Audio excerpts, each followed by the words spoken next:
What if I told you that Rome, the greatest empire the world had ever seen, wasn't brought down only by foreign enemies or mighty armies at its gates, but by knives in the dark, broken promises, and betrayal from within?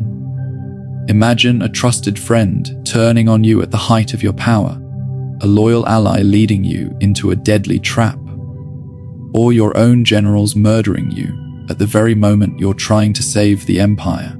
Some of Rome's most defining moments weren't victories or defeats on the battlefield, but betrayals that rewrote the fate of the empire itself. Betrayal. It's a word that carries weight in any era, but in Rome, betrayal could topple republics, end dynasties, and shake the very foundations of the world's most powerful state. In this episode of Empire Remembered, we'll explore the greatest betrayals in Roman history. Moments when trust was shattered, when ambition outweighed loyalty, and when the fate of millions turned on a single act of treachery. We'll look at conspirators who struck down Julius Caesar on the Ides of March. We'll follow Arminius, Rome's most trusted ally, as he led legions into one of the worst disasters in Roman military history. We'll uncover the rise and fall of Sejanus, the shadow ruler who betrayed Emperor Tiberius. We'll watch as Emperor Gallienus was struck down by his own generals during Rome's darkest crisis. And finally, we'll see how Alaric, once a Roman commander, turned against the empire and delivered the sack of Rome itself. The central question we'll ask is this: why did betrayal play such a decisive role in Roman history? Was it greed, ambition, fear, or was betrayal woven into the very fabric of Roman politics and power? The story of Julius Caesar's assassination is the ultimate Roman betrayal, remembered not only as a turning point in Roman history, but as a cautionary tale about loyalty, ambition, and the price of power. By the year 44 BCE, Caesar had risen higher than any Roman before him. He was not just a general, but a conqueror of Gaul, a master of political manipulation, and a man who held the title of dictator for life. His charisma inspired legions of soldiers and citizens alike, but his rapid rise also bred deep resentment and fear among the Senate. Rome had always prided itself on rejecting monarchy, yet to many, Caesar's actions and honors bore the unmistakable mark of a king. Among those who feared Caesar's ambition were men he had once trusted: Marcus Junius Brutus, whom Caesar considered almost like a son, and Gaius Cassius Longinus, a skilled politician, conspired with dozens of senators to end Caesar's life before his power became irreversible. On the morning of March 15, 44 BCE, the Ides of March, Caesar ignored warnings from soothsayers and omens of doom. He entered the Senate house, unaware that daggers waited for him in the very chamber that should have been the heart of Roman democracy. What makes this betrayal so infamous is not only the act itself, but the intimacy of it. Caesar was not struck down by foreign enemies or rival generals in battle, but by men he had dined with, laughed with, and elevated to high positions of trust. The moment when Brutus plunged his dagger into Caesar has echoed for centuries. Ancient writers say Caesar's final words were not anger but resignation, an acknowledgement of ultimate betrayal. It too, brute, though whether he truly spoke them remains debated. The aftermath was chaos. Far from saving the Republic, the conspirators unleashed a storm of civil wars. Rome, instead of returning to its senatorial traditions, fell under the control of Caesar's adopted heir, Octavian, later known as Augustus. The betrayal that was meant to preserve freedom became the act that destroyed it. Caesar's death changed the trajectory of Rome forever, and it remains one of history's most iconic examples of treachery at the heart of power. The Roman Empire, at the height of its expansion under Augustus, saw the vast forests of Germania as its next frontier. The Romans believed their legions were unstoppable, and with alliances forged among local tribes, they thought conquest was only a matter of time. One of their most trusted allies was Arminius, a chieftain of the Cherushi tribe. Arminius had been trained in Roman military tactics, granted Roman citizenship, and even held the rank of equestrian. To the Romans, he seemed a loyal partner, a bridge between empire and barbarian, but beneath this facade burned a very different ambition. In the year 9 CE, Publius Quinctilius Varus led 3 Roman legions deep into German territory. Confident in Roman superiority and trusting Arminius as a guide, Varus did not anticipate betrayal. Arminius, however, had been secretly uniting the Germanic tribes, convincing them that Rome's iron grip could be broken. The trap was set within the dense and treacherous Teutoburg forest, where Roman formations were vulnerable and visibility was limited. The betrayal unfolded with devastating precision. Arminius lured Varus and his legions into the heart of the forest, where sudden ambushes erupted on every side. The disciplined ranks of Rome, so effective on open battlefields, collapsed in the chaos of mud, rain, and endless waves of tribal warriors who knew the land intimately. For 3 days, the Romans fought desperately, but the forest became their tomb. Varus, realizing the enormity of defeat, fell on his own sword rather than be captured. By the end, 3 entire legions, some 20,000 men, had been annihilated. This betrayal was not only military, but symbolic.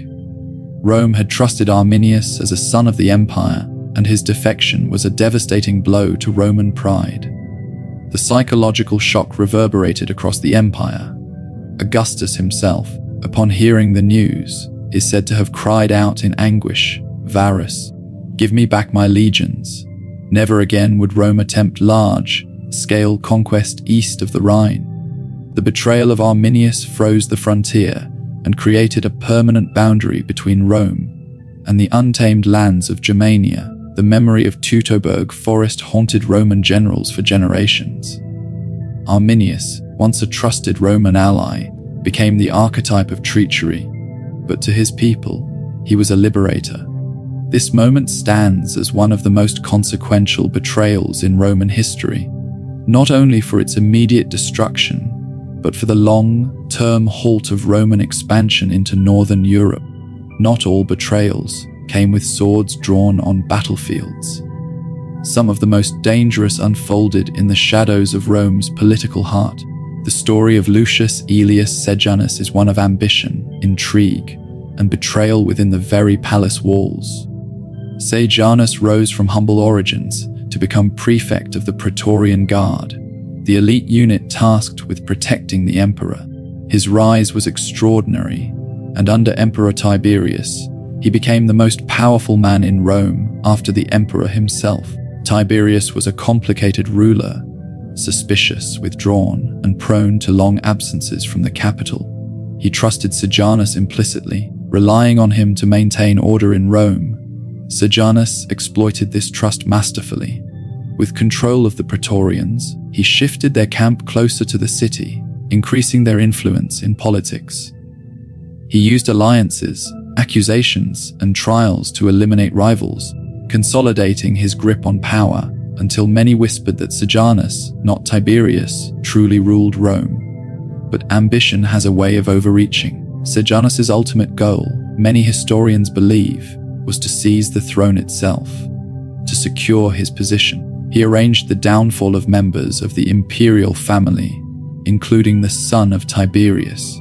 Rumors spread that he intended to marry into the Julio-Claudian line, giving him a legitimate claim to power. The betrayal here was not a sudden act, but a slow corrosion of trust, a gradual poisoning of the imperial system from within. In 31 CE, however, Sejanus' schemes unraveled. Tiberius, alerted to the danger, orchestrated his downfall from afar. With chilling precision, the Senate, under Tiberius' orders, turned on the man who had once been untouchable. Sejanus was arrested during a Senate meeting, executed the same day, and his statues torn down by angry crowds.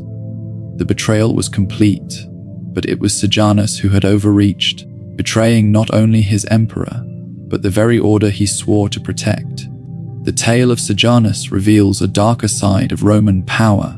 Betrayal was not only the fate of armies and generals, but also of emperors themselves. Trust was a dangerous currency, and in the heart of Rome, the most intimate betrayals could shake the empire as profoundly as any lost battle. The mid-3rd century was one of Rome's darkest times, a period historians call the crisis of the 3rd century. The empire was beset on all sides, invading Persians to the east, barbarian incursions across the Rhine and Danube, and rebellions within its borders. In this storm of chaos, Emperor Gallienus emerged as one of the few capable rulers. He inherited a fractured empire, yet he fought tirelessly to defend it, reorganizing the army, reforming defenses, and stemming the tide of collapse. But in Rome, loyalty was fragile, and even emperors could not escape betrayal. Gallienus faced constant threats from usurpers, generals who declared themselves emperors, splintering Rome's unity. Despite this, he achieved notable victories, particularly against the Goths and Alemanni. He was also a forward-thinking leader, introducing reforms that strengthened the cavalry and prepared Rome for new styles of warfare. Yet Gallienus's successes made him dangerous in the eyes of his own officers. In a time when emperors were often made and unmade by the sword, his own commanders turned against him. In 268 CE, while besieging Milan to put down the usurper Aureolus, Gallienus was betrayed. His senior officers, including Claudius Sels, later known as Claudius Gothicus, plotted his downfall. During the night, word was spread that a sudden enemy attack was underway. As Gallienus rushed out to respond, one of his officers struck him down, ending his reign in a moment of treachery. The emperor who had worked to hold Rome together in its time of greatest peril was undone, not by foreign enemies, but by those sworn to protect him. This betrayal carried devastating consequences. Gallienus's reforms and leadership could have provided Rome with greater stability, but his assassination left the empire adrift, still vulnerable to invasion and rebellion. The crisis of the 3rd century dragged on, fueled by a cycle of betrayals, coups, and assassinations. Gallienus became yet another victim of an age when generals betrayed emperors as easily as they betrayed each other, a time when the loyalty of Rome's armies was a weapon as dangerous as any barbarian horde. By the early 5th century, Rome was no longer the invincible empire it had once been. Yet the idea that the eternal city itself could fall was unthinkable to its people. The story of the sack of Rome in 410 CE is not simply about invading barbarians, but about betrayal. How Rome failed one of its own and paid the price. Alaric, the man who would lead the Goths to the gates of Rome, had once been a commander in the Roman army. He fought alongside Roman legions, serving faithfully under Emperor Theodosius. But when the empire divided and resources grew scarce, Alaric and his people were denied the rewards and recognition they believed they had earned. This sense of betrayal festered. The Goths had long been both enemies and allies of Rome, hired as foederati, federated troops who fought for the empire in exchange for land and support. Yet the Romans often treated them with disdain, exploiting their service without honoring promises. Alaric himself was repeatedly passed over for commands he sought, and his grievances became the grievances of his people. Betrayal breeds bitterness, and bitterness turns to rebellion. In 395 CE, after Theodosius's death, Alaric led his people against Rome, striking first in Greece and later in Italy itself. Time and again, Alaric negotiated with Roman leaders, offering peace in exchange for fair treatment and security for his followers. Time and again, he was betrayed by broken promises, delayed payments, or outright deceit. Finally, in 410 CE, Alaric's patience ended. His forces marched on Rome, and the unthinkable happened. The Eternal City was sacked for the first time in nearly 800 years. For 3 days, the Goths plundered the city, while accounts note that Alaric showed restraint compared to later sackings. Churches were spared and bloodshed was limited. The psychological impact was shattering. To the ancient world, Rome was not just a city, but the heart of civilization. Its fall was proof that the empire's power had waned irreversibly. The betrayal that had begun with broken promises to Alaric culminated in the humiliation of Rome itself, marking a milestone in the empire's long decline. From the Senate chamber where Caesar fell, to the forests of Germania, to the corridors of the imperial palace, to the very gates of Rome itself, betrayal shaped the destiny of the Roman world.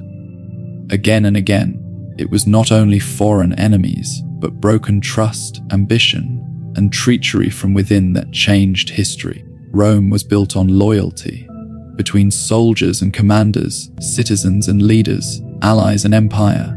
But time and again, betrayal proved stronger. Perhaps that is the greatest lesson of all empires. Do not simply fall to enemies.